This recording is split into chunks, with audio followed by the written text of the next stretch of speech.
વર્ષ 2024માં જીપીસીબીએ 113 કંપનીને તાત્કાલિક અસરથી ક્લોઝર નોટિસ ફટકારી હતી. એક કંપની સામે લીગલ કેસ પણ કર્યો છે.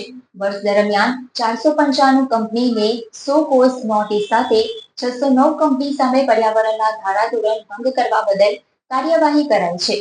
વર્ષ 2023માં 83 કંપનીની સામે, વર્ષ 2024માં 113 કંપની સામે કડક કાર્યવાહી રૂપે તાત્કાલિક અસરથી ક્લોઝર આપવામાં આવી છે.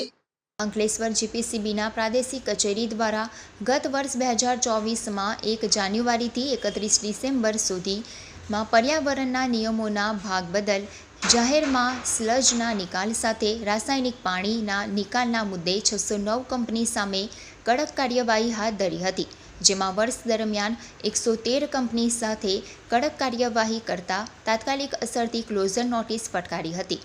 આ ઉપરાંત 495 કંપનીને સો કોઝ નોટિસ ફટકારી હતી.